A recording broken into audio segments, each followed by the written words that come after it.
Assalamualaikum warahmatullahi wabarakatuh.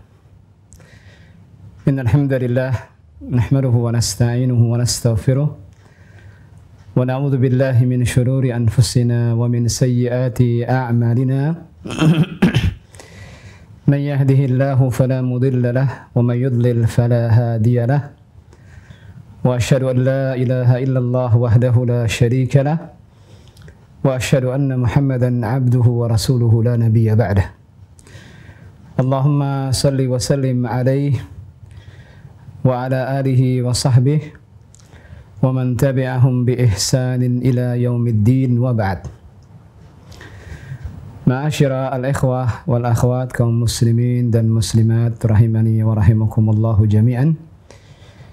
Pemirsa Ahsan TV dimanapun antum berada, alhamdulillah senantiasa kita bersyukur kepada Allah Subhanahu wa taala atas segala karunia dan nikmat yang senantiasa Allah Subhanahu wa taala karuniakan kepada kita semua. Salawat dan salam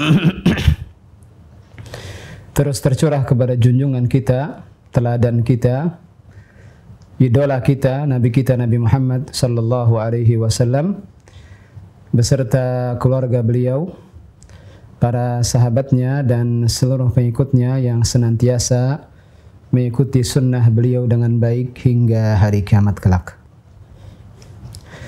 Ahibati fillah, saudara-saudaraku seiman yang saya cintai karena Allah, melanjutkan kembali pembahasan kitab Al-Kabair, dosa-dosa besar yang ditulis oleh Al-Imam Adz-Dzahabi rahimahullah, yang mana di kesempatan sore yang berbahagia ini insyaallah kita akan masuk ke Al-Kabiratu Al-Hadiyata Wal-Arba'un. Al-Hadiyatu Wal-Arba'un, dosa besar yang ke-41, yakni tentang tasdiqul kahin wal munajjim, membenarkan apa yang dikatakan dukun, paranormal dan ahli nujum.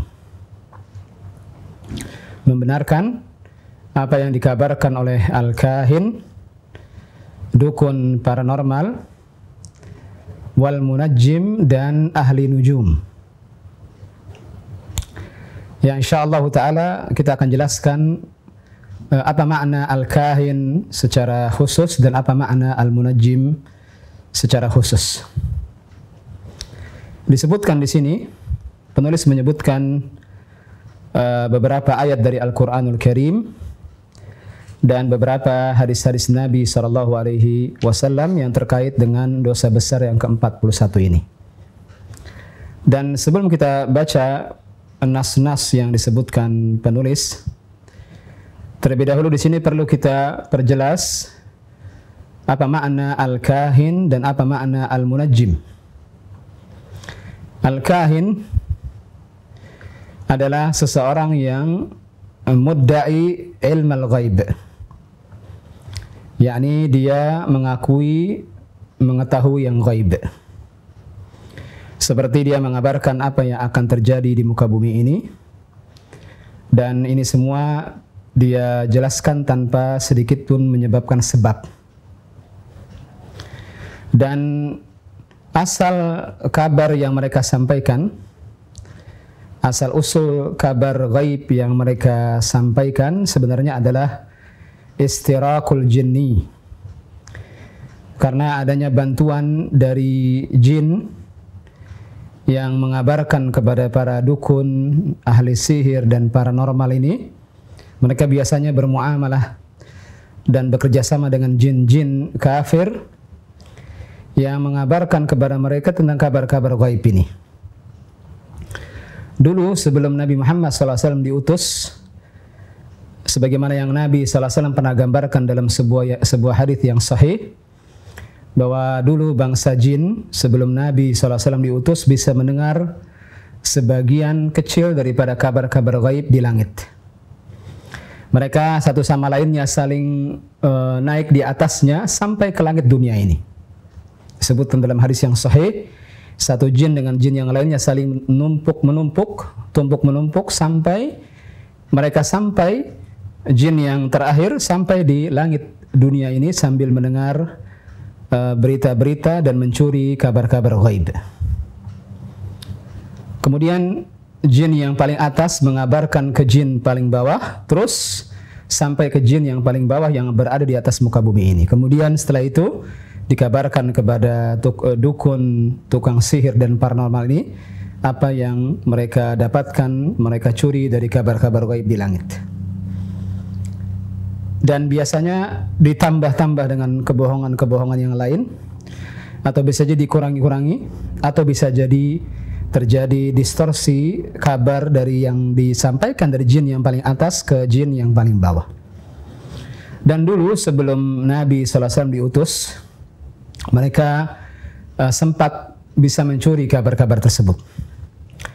Namun alhamdulillah setelah Nabi Muhammad SAW diutus, maka mereka dilempar oleh Allah Subhanahu wa taala dengan bintang. Mereka dilempar dengan bintang berapi sehingga mereka tidak bisa mendengar dan mencuri kabar-kabar ghaib setelah Nabi Muhammad SAW dilahirkan. Dan ini disebutkan dalam firman Allah Subhanahu wa taala dalam surat As-Saffat, illa man khatifal khatfata fa'atba'ahu shihabun thaqib. Kecuali jin yang bisa sedikit mendengar apa yang tersebutkan, mencuri-curi dengar tentang berita-berita gaib di langit, tapi setelah itu Allah Subhanahu wa taala lempar dia dengan bintang-bintang yang membakar badan mereka. Alhamdulillah setelah itu tidak bisa lagi mereka mendengar kabar-kabar gaib di langit. Maka Islam melarang bahkan memasukkan dosa membenarkan apa perkataan dukun, sihir dan paranormal ini sebagai salah satu daripada dosa besar. Sampai-sampai Islam memasukkannya sebagai termasuk salah satu daripada dosa besar. Dan nanti akan kita lihat bagaimana penulis menyebutkan nas-nas tentang hal tersebut. Adapun al-munajjim ahli nujum, yakni mereka yang mempelajari pola pergerakan bintang dalam rangka untuk menentukan nasib si fulan dan fulan akan begini dan akan begitu di masa yang akan datangnya. Yakni seakan-akan mereka meyakini bahwa bintang-bintang tersebut punya ta'thir, punya pengaruh kepada seseorang. Dan ini termasuk kedustaan, termasuk ilmu yang diambil dari prasangka, dan sebagian besarnya adalah hanya sekedar menduga-duga saja. Mereka mengatakan kalau si fulan lahir di bulan ini maka bintangnya anu. Kemudian dia mulai mengeluarkan satu persatu hal-hal yang mereka katakan bahwa si fulan akan begini, akan begini, akan begini berdasarkan bintang tersebut. Yani seakan-akan bintang tersebut mereka yakini punya pengaruh kepada al-ghaib, apa yang terjadi di masa yang akan datang kepada seseorang. Dan ini semua terlarang, dalam Islam dan semuanya diharamkan oleh Allah Subhanahu wa taala dan Rasulnya.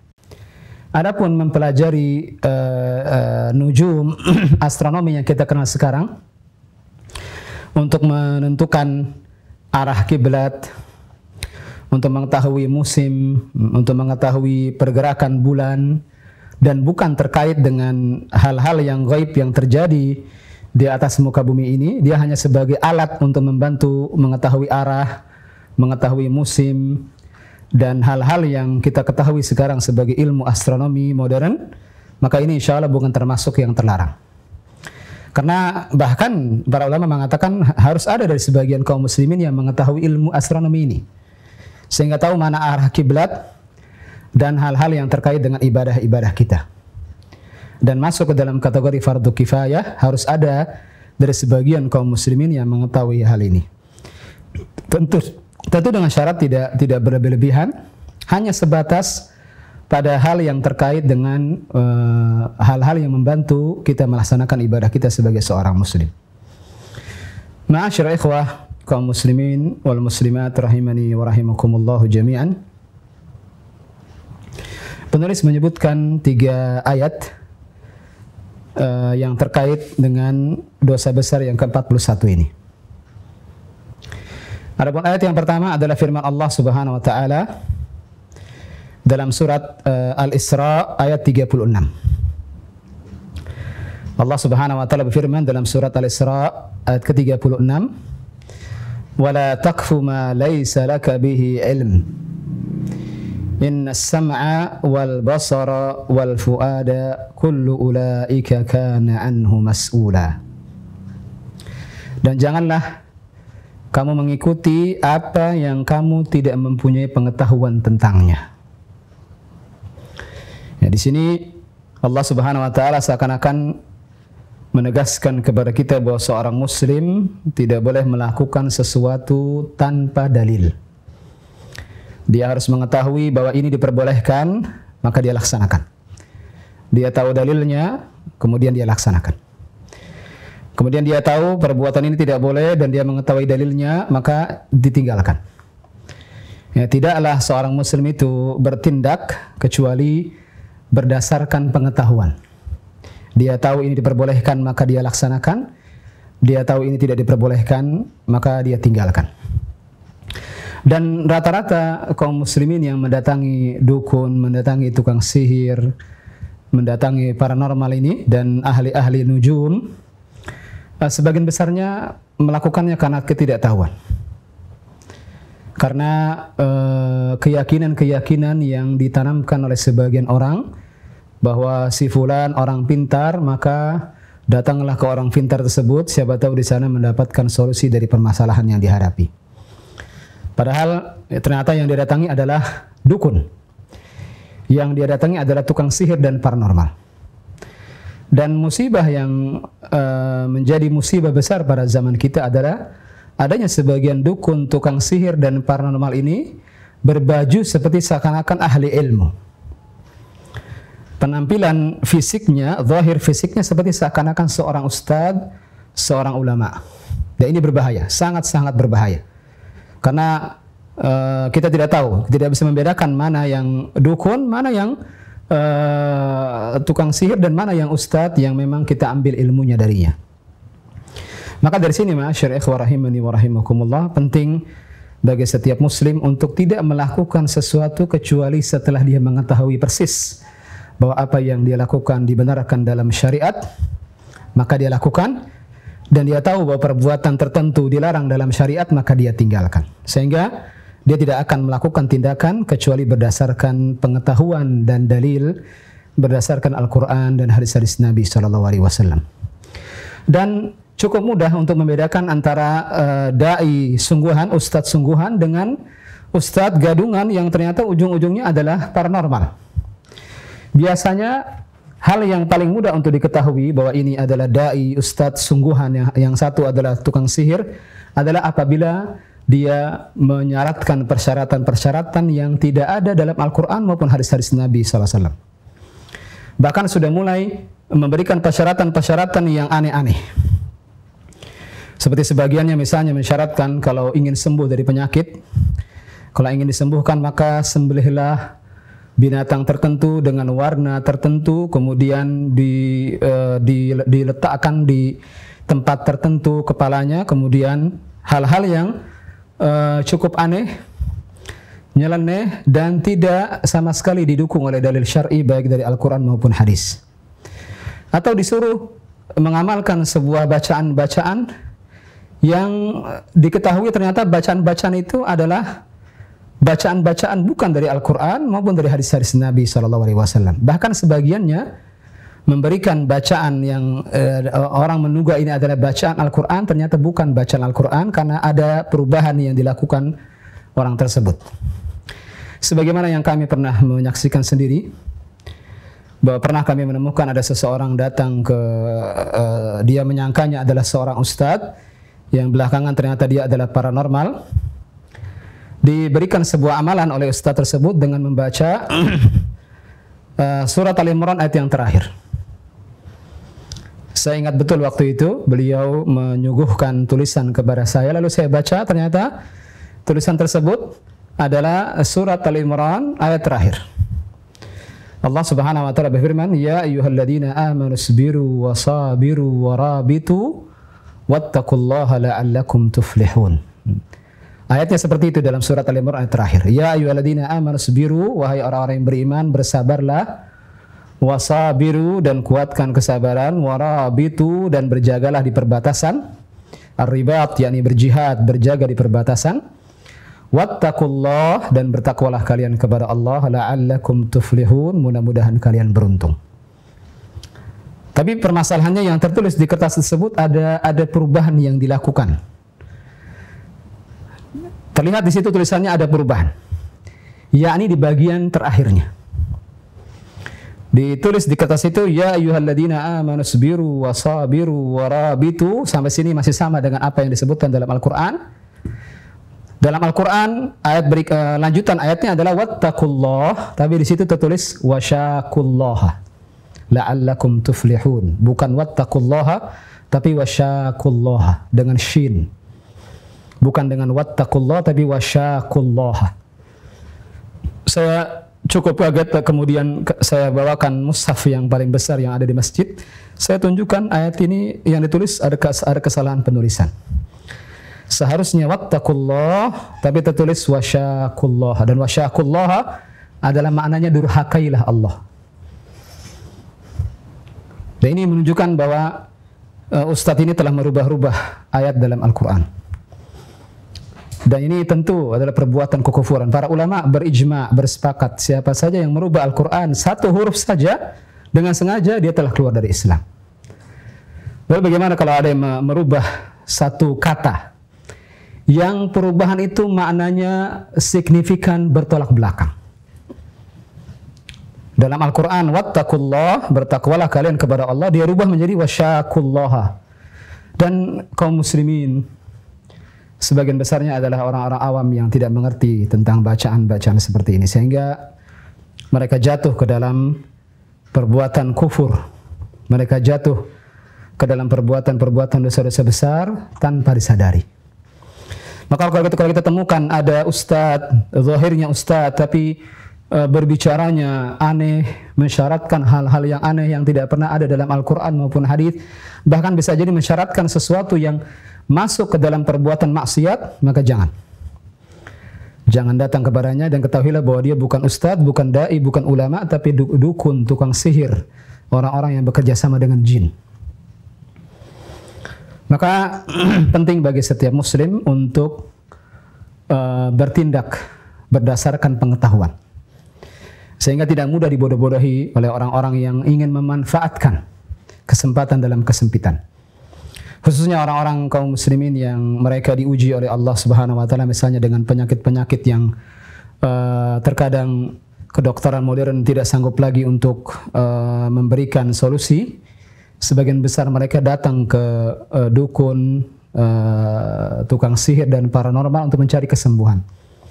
Padahal ujung-ujungnya tidak ada kesembuhan, dan ujung-ujungnya mereka melakukan tindakan-tindakan kekufuran. Semoga Allah Subhanahu wa taala ampuni setiap kaum mukminin. Ma'asyiral ikhwah rahimani wa rahimakumullah jami'an.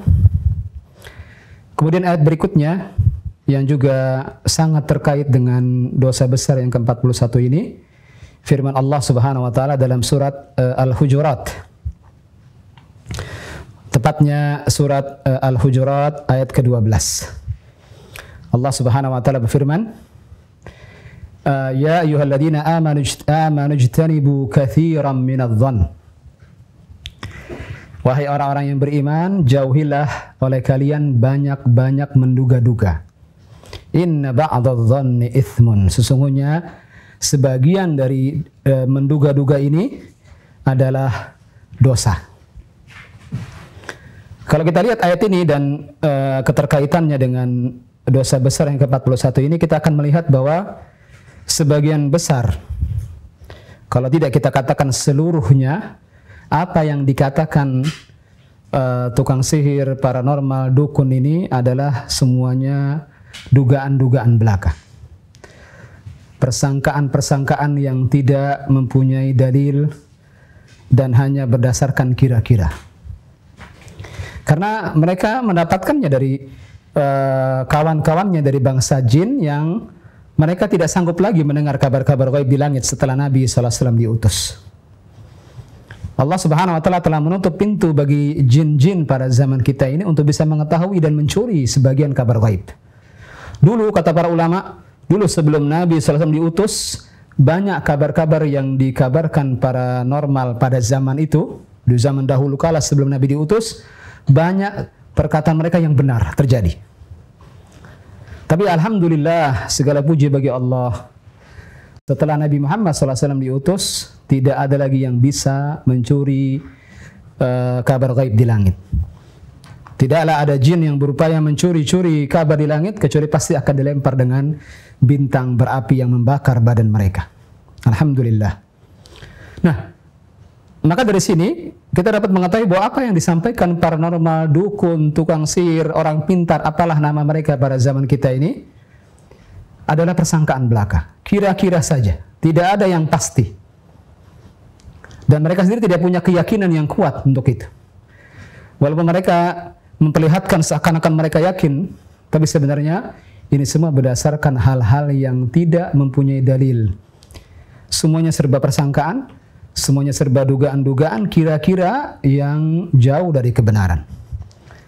Maka dalam ayat ini Allah Subhanahu wa taala meminta kita, memerintahkan kita untuk menjauhi banyak menduga-duga. Karena sebagian dugaan itu adalah dosa. Khususnya dugaan-dugaan yang terkait dengan hal-hal yang gaib.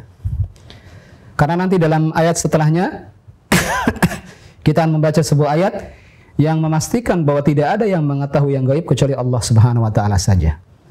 Maka siapa saja yang mengaku-ngaku tahu yang gaib, tahu kabar masa yang akan datang, tahu di mana misalnya benda yang hilang atau orang yang hilang, dan mengetahui hal-hal yang gaib lainnya, ketahuilah bahwa itu semua adalah dusta, minimal persangkaan dan dugaan-dugaan yang tidak berdasarkan dalil satupun.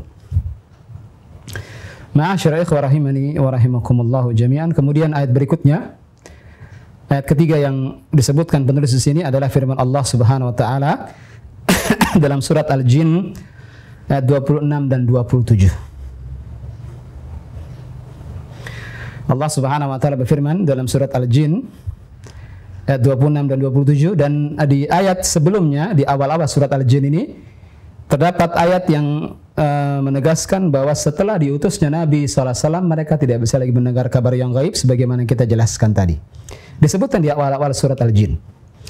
Kemudian di ayat 26 sampai 27-nya Allah Subhanahu wa taala dengan tegas mengatakan, alimul ghaibi fala yudhiru ala ghaibihi ahada illa man irtada mir rasul.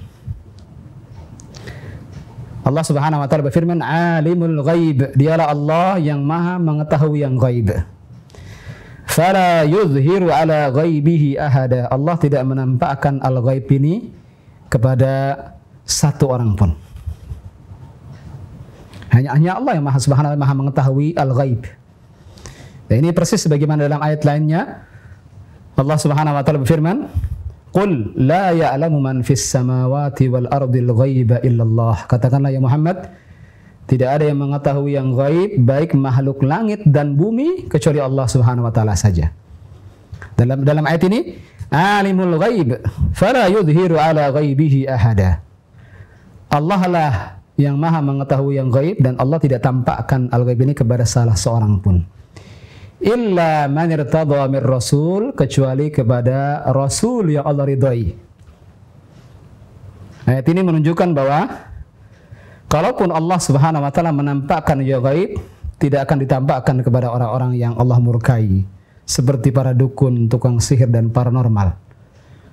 Kalaupun Allah ingin menampakkan al-ghaib, maka Allah tampakkan kepada orang-orang yang Allah ridhai. Siapa mereka? Mir rasul, dari kalangan para rasul.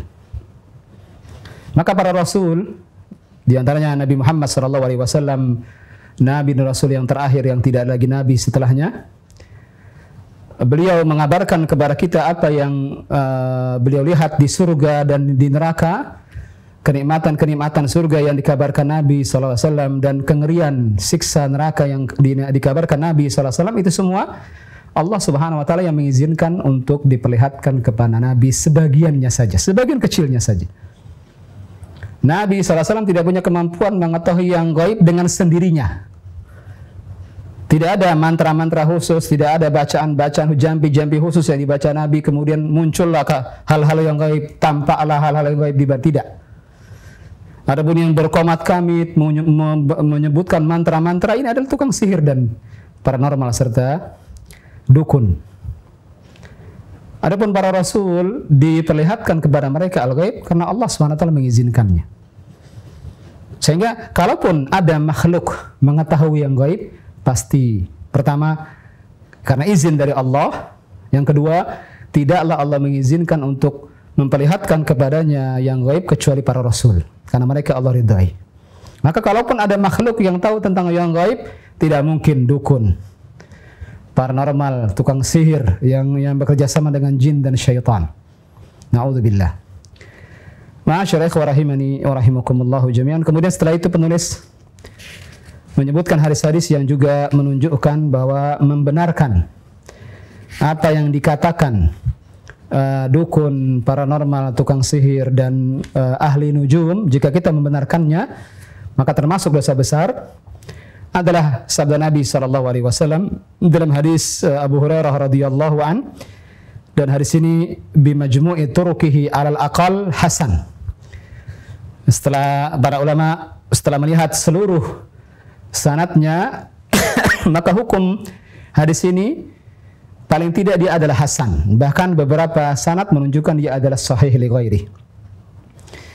Dari Abu Hurairah radhiyallahu an, Nabi sallallahu alaihi wasallam bersabda, "Man ata arrafan aw kahinan," barang siapa datang kepada arraf aw kahin.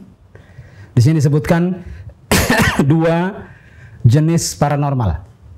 Dua jenis dukun dan tukang sihir. Yang pertama disebut dengan arraf, yang kedua disebut kahin.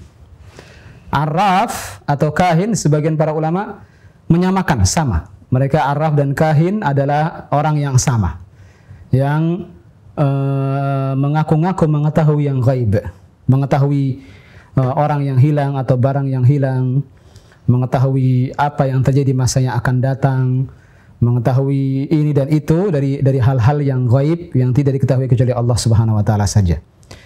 Tapi sebagian para ulama membedakannya, seperti Ar-Raghib Al-Asfahani, beliau membedakan bahwa al-arraf adalah yang tahu tentang perkara-perkara yang sudah lampau, perkara-perkara gaib yang sudah lampau. Adapun al-kahin yang mengetahui perkara-perkara gaib yang akan datang.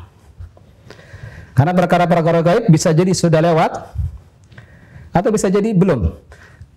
Maka arraf adalah terkait dengan apa yang terjadi di masa yang lalu. Al-kahin orang-orang yang mengetahui hal yang gaib di masa yang akan datang. Ini sebagian para ulama membedakan dua hal ini. Tapi intinya kedua-duanya sama-sama mengaku-ngaku mengetahui yang gaib, yang padahal kita tahu ayatnya hanya Allah SWT yang maha mengetahui yang gaib. Maka barang siapa yang datang kepada dukun, paranormal, baik arraf atau kahin, fasaddaqahu bima yaqul, kemudian membenarkan apa yang dikatakannya, faqad kafara bima unzila ala Muhammadin sallallahu alaihi wasallam, maka sungguh dia telah kafir kepada apa yang diturunkan kepada Nabi sallallahu alaihi wasallam. Yang diturunkan kepada Nabi sallallahu alaihi wasallam adalah Al-Qur'an, wahyu. Sedangkan Al-Qur'an mengatakan, "Qul la ya'lamu man fis samawati wal ardil ghaiba illallah." Katakanlah bahwa tidak ada yang mengetahui yang gaib, baik makhluk langit maupun makhluk bumi, kecuali Allah saja. Al-Quran dengan tegas mengatakan tidak ada yang mengetahui yang gaib kecuali Allah. Begitu pula tadi surah Al-Jin, alimul ghaib, Allah lah yang hanya mengetahui yang gaib. Fala yudhiru ala ghaibihi ahada, Allah tidak menampakkan yang gaib ini kepada seorang pun kecuali orang-orang yang Allah ridai dari kalangan para rasul. Maka barang siapa yang membenarkan perkataan dukun, paranormal, orang-orang yang mengaku-ngaku yang gaib, maka sungguh dia telah kafir kepada Al-Quran. Dia telah mengingkari wahyu dari Allah Subhanahu wa taala dan lebih membenarkan perkataan makhluk, pendusta besar dari kalangan para dajjal, para pendusta, dari kalangan dukun, paranormal dan orang-orang pintar yang mengaku-ngaku sebagai orang-orang yang mengetahui yang gaib. Jadi bagaimana bisa seorang muslim tidak meyakini wahyu tapi meyakini perkataan dukun? Tidak akan bertemu keyakinan kepada wahyu dengan keyakinan kepada dukun. Maka orang-orang yang membenarkan dukun ini, dia telah melakukan dosa yang sangat besar, yakni telah kufur kepada Al-Quran, kafir kepada Al-Quran, dan ini berbahaya. Maka jauhilah, ma'asyarul ikhwah, jauhilah wahai kaum muslimin dan muslimat, jauhilah dosa ini. Lebih percayalah kita kepada Allah, bertawakallah kepada Allah, jangan bertawakal kepada para dukun, tukang sihir, paranormal. Mereka akan membawa kepada kebinasaan, membawa kepada neraka, sedangkan Allah SWT menginginkan kita masuk ke dalam surga. Ma'asyarul ikhwah rahimani wa rahimakumullahu jami'an. Hadis berikutnya yang disebutkan penulis dalam dosa besar yang ke-41 ini adalah apa yang disebutkan dalam Sahih Bukhari dan Sahih Muslim, bahwa Nabi SAW bersabda, pada pagi hari sabihata lailatin matirah, pada pagi hari di mana malamnya hujan deras. Pagi harinya Nabi SAW bersabda, yaqulullah, Nabi bersabda, yaqulullah, Allah berfirman. Ini hadis qudsi. Nabi SAW menisbatkannya sebagai firman Allah. Allah berfirman, asbaha min ibadi mu'min wa kafir, faman qala mutirna bifadlillahi fadhalika mu'minun bi kafirin bil kawkab, wa man qala mutirna binau'i kada fadhalika kafirun bi mu'minun bil kawkab. Nabi SAW bersabda di pagi hari, malamnya hujan deras, Nabi bersabda kepada para sahabat, yaqulullahu ta'ala, Allah yang maha tinggi berfirman, ada sebagian dari hambaku pada pagi harinya, pada pagi ini maksudnya, mu'minun bi, beriman kepadaku, dan ada sebagian yang menjadi kafir pagi ini.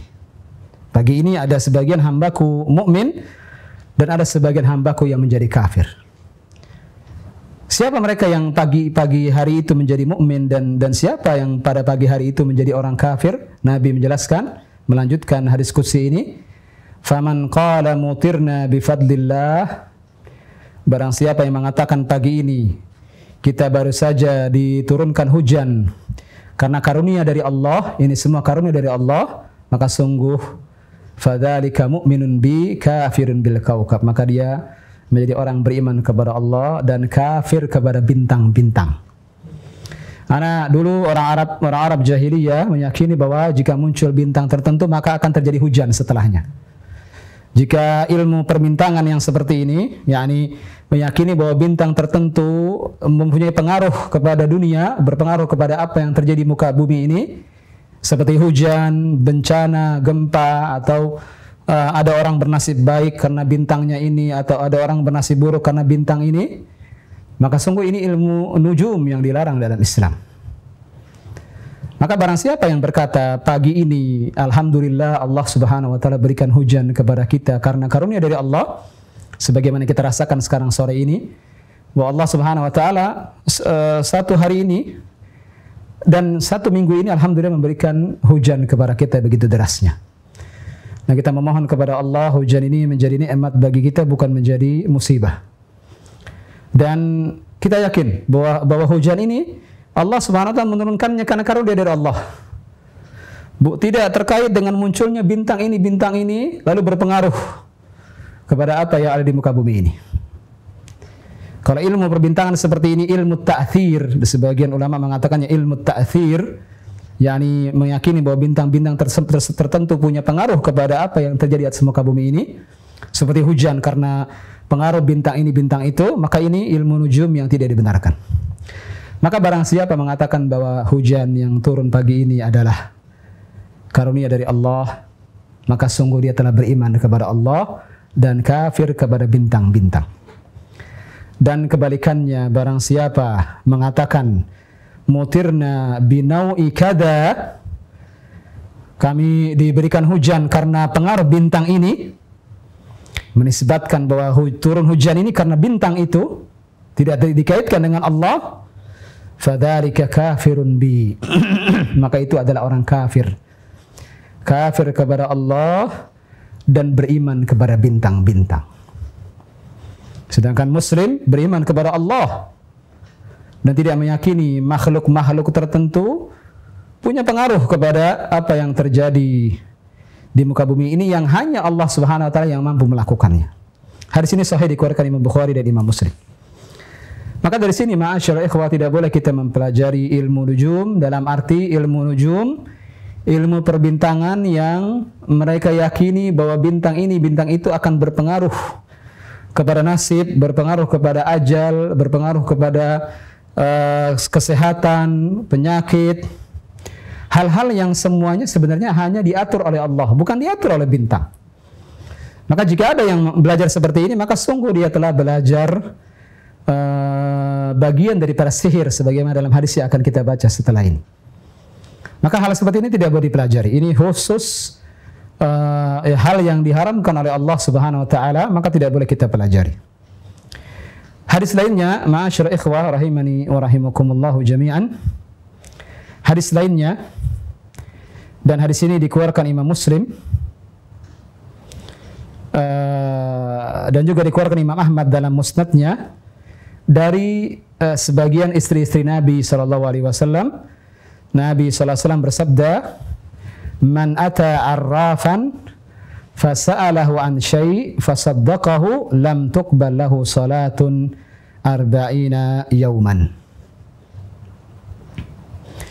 Nabi SAW bersabda, barang siapa yang datang kepada arraf, dukun, paranormal, tukang sihir, fasa'alahu an syai', kemudian dia bertanya tentang sesuatu kepada dukun tukang sihir ini, fasaddaqahu, dan membenarkannya, maka lam tuqbal lahu salatun arba'ina yauman, maka tidak akan diterima salatnya 40 hari.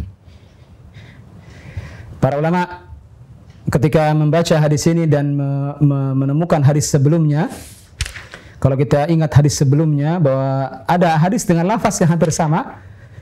Di hadis yang sebelumnya Nabi SAW bersabda, barang siapa yang datang kepada arraf atau kahin fasaddaqahu bima yaqul, dan membenarkan apa yang dia katakan, maka sungguh dia telah kafir kepada apa yang dibawa Nabi SAW. Ini kafir terhadap Al-Quran. Nah, dalam hadis ini minimal, ini adalah hukuman maksimal. Dia anggap telah mengingkari Al-Quran. Hukuman minimalnya disebutkan dalam hadis ini, yakni tidak akan diterima oleh Allah salatnya 40 hari.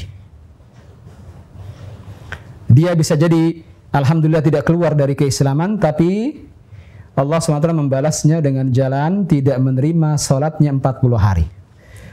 Lalu kalau ada orang bilang, karena saya tidak terima salat saya 40 hari, maka udah tidak usah salat kalau begitu. Kalau dia menambah dosa ini dengan jalan meninggalkan salat 40 malam karena dia anggap tidak bermanfaat, maka bertambah lagi dosanya. Karena dia telah meninggalkan kewajiban, maka bertambah dosanya. Jika ada yang punya filosofi demikian, jika ada orang punya pemikiran demikian, maka dia telah menambah dosanya dan telah menambah sebab dia mendapatkan kebinasaan. Na'udzubillah. Maka ma'asyar ikhwah, jauhilah sejauh-jauhnya datang kepada dukun, datang kepada tukang sihir, paranormal, ahli nujum, baik serius, datang ke sana secara serius, atau hanya sekedar main-main, tinggalkan. Ini semua adalah sebab-sebab kebinasaan. Ma'asyar ikhwah rahimani wa rahimakumullah, hadis terakhir yang disebutkan penulis di dosa besar yang ke-41 ini adalah sebuah hadis yang dikeluarkan Imam Abu Daud dalam sunannya, dan Abu Daud mengatakan sanadnya sahih. Nabi SAW bersabda, "Man iktabasa syu'batan minan nujum, iktabasa syu'batan minas sihr." Barang siapa yang mempelajari sebagian daripada cabang-cabang ilmu perbintangan, barang siapa mempelajari sebagian dari cabang-cabang ilmu nujum, maka sungguh dia telah mempelajari cabang-cabang daripada sihir. Ilmu nujum tadi sudah kita jelaskan, ada dua. Ilmu astronomi yang sekarang kita kenal ada dua. Yang pertama ilmu astronomi yang disebut at-ta'thir, yakni mereka meyakini bahwa bintang-bintang tertentu, bintang ini, bintang itu punya pengaruh kepada takdir manusia tertentu atau apa yang terjadi di atas muka bumi ini. Hujan, gempa, panas, dingin. Yani meyakini bahwa bintang tersebut yang berpengaruh. Maka kalau ilmu nujum yang seperti ini maka kita katakan haram bittifaqil ulama. Haram berdasarkan ijma' para ulama. Karena ini termasuk bagian daripada sihir. Dan ini semua adalah auham. Hanya kira-kira, dugaan-dugaan saja, prasangka-prasangka yang sudah kita bahas ayatnya, yang wajib kita jauhi prasangka-prasangka ini. Ini semua dugaan-dugaan yang tidak mempunyai sedikit pun dalil yang menguatkan. Ini semua adalah tidak lebih tidak bukan adalah termasuk bagian daripada cabang-cabang sihir. Sedangkan kita tahu bahwa mempelajari sihir dilarang dalam Islam. Sebagaimana yang Allah Subhanahu wa taala gambarkan dalam surat Al-Baqarah ketika mengabarkan tentang Bani Israel yang gandrung dengan sihir pada zaman Nabi Sulaiman, mereka mengatakan bahwa mereka belajar apa yang dipelajari Nabi Sulaiman. Allah Subhanahu wa taala berfirman, "Wattaba'u ma tatlu asy-syayatinu 'ala mulki Sulaiman, wa ma kafara Sulaiman walakinna asy-syayatina kafaru yu'allimuna an-nasa as-sihr." Dan Bani Israel mengikuti apa yang dibaca para setan pada zaman Nabi Sulaiman. Dan mereka mengatakan bahwa ini Nabi Sulaiman bisa bicara kepada binatang karena mantra-mantra ini, karena belajar ini. Nabi Sulaiman bisa menguasai pasukan jin dengan mempelajari sihir. Mereka menisbatkan sihir sebagai apa yang dibaca Nabi Sulaiman. Maka Allah nafikan di sini, wa ma kafara Sulaiman walakinna asy-syayatina kafaru. Nabi Sulaiman tidaklah mengajarkan sihir. Nabi Sulaiman tidaklah kafir. Berarti menunjukkan bahwa barang siapa yang mempelajari sihir, dia jatuh dalam kekufuran. Walakinna asy-syayatina kafaru. Tapi setan-setan itulah yang kafir, yu'allimuna an-nasa as-sihr, mengajarkan kepada manusia sihir. Yani sihir ini bukan apa yang didapatkan dari wahyu, tapi didapatkan dari apa yang dibaca setan-setan. Lalu Allah gambarkan mereka, wa yata'allamuna ma yadurruhum wa la yanfa'uhum. Bani Israil itu ketika mempelajari sihir, mereka mempelajari apa yang tidak bermanfaat, bahkan memberikan mudarat. Mereka mempelajari bagaimana cara membuat dua orang yang tadinya benci jadi saling cinta, atau kebalikannya memisahkan suami istri. Tiba-tiba membuat kebencian di antara mereka dengan ilmu sihir mereka. Ini semua adalah hal-hal yang diharamkan dalam Islam, dan ini termasuk daripada cabang-cabang kekufuran. Begitu juga mempelajari sebagian daripada ilmu nujum, ilmu perbintangan yang tadi saya sebutkan. Adapun mempelajari astronomi dalam rangka untuk mengetahui mana arah kiblat, mengetahui bulan-bulan, mana awal bulan, mana akhir bulan, kemudian mengetahui arah mata angin dan yang terkait dengan ibadah-ibadah kita sehari-hari, maka ini dibenarkan dalam syariat. Itu pun hanya sebagian kecil saja yang dibutuhkan. Lebih dari itu, kita telah menyibukkan diri kita dalam hal yang tidak penting, sehingga bisa meninggalkan apa yang lebih penting untuk dipelajari. Ma'asyiral ikhwah rahimani wa rahimakumullah, kiranya ini yang bisa kita sampaikan di kesempatan yang berbahagia ini. Semoga Allah Subhanahu wa taala memberikan kepada kita semua hidayah, sehingga bisa meninggalkan kebiasaan mendatangi dukun, tukang sihir, paranormal. Dan sekali lagi, musibah yang terjadi pada zaman kita ini, ma'asyiral ikhwah, yang patut kita waspadai adalah adanya sebagian dukun paranormal berpakaian seperti pakaian para ustadz dan para ulama. Maka tadi sudah saya sebutkan sebagian daripada trik-trik dan tips bagaimana mengetahui, bagaimana bisa membedakan mana dai yang sebenarnya, mana ustadz yang sebenarnya, dengan orang-orang gadungan yang mengaku-ngaku sebagai ustadz, sebagai dai, padahal sebenarnya dia adalah paranormal. Dan ini juga kita temukan di sebagian orang-orang yang membuka praktek ruqyah syar'iyyah. Dan di antara hal yang menjadi mudarat ketika muncul tempat-tempat yang di situ mereka membuka semacam pelayanan ruqyah syar'iyyah, padahal ini tidak pernah diajarkan oleh salaf, tidak pernah terjadi pada zaman Nabi SAW, tidak pernah dilakukan para sahabat Nabi, tidak pernah dilakukan para tabi'in dan tabi'ut tabi'in dan para imam yang 4 yang kita ketahui imam ahlus sunnah wal jamaah. Maka ini akan menimbulkan banyak mudarat. Di antaranya munculnya orang-orang yang berpura-pura dia membuka ruqyah syar'iyyah, ternyata dia adalah dukun. Dan terjadi. Ternyata dia adalah dukun dan paranormal yang berkedok ruqyah syar'iyyah. Atau minimal adanya orang-orang yang tidak punya kapasitas ilmu yang cukup tapi memaksakan dirinya membuka ruqyah syar'iyyah. Bahkan sebagiannya tidak fasih dalam membaca Al-Quran. Bahkan sebagiannya melakukan tindakan-tindakan yang tidak diajarkan dalam syariat. Belum lagi pelanggaran-pelanggaran kecil atau besar yang terjadi, seperti misalnya sebagian ada yang berani menyentuh perempuan ketika meruqyah yang bukan mahramnya. Bahkan sebagian berani berduaan dengan wanita yang bukan mahramnya. Dan ini berbahaya. Praktik dia dalam rangka mengobati ini malah justru mengundang syaitan, karena tidaklah ada dua laki-laki perempuan tanpa mahram berkumpul kecuali orang yang ketiga adalah syaitan. Maka ma'asyar ikhwah rahimani wa rahimakumullah, mari sama-sama kita jalankan agama ini berdasarkan dalil, berdasarkan pengetahuan. Jangan ikut-ikutan apa yang kita lihat di masyarakat.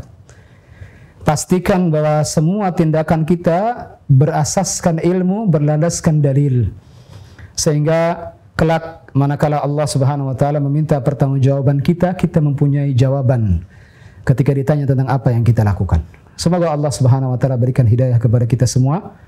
Dan cukup sampai sini pembahasan kita. Semoga Allah Subhanahu wa taala terus memberikan kepada kita semua ilmu yang bermanfaat, yang melahirkan amalan saleh. Innahu waliyudzalika wal qadir alaih. Kita tutup subhanallahi hamdik, asyhadu an la ilaha illa anta astaghfiruka wa atubu ilaik. Assalamualaikum warahmatullahi wabarakatuh.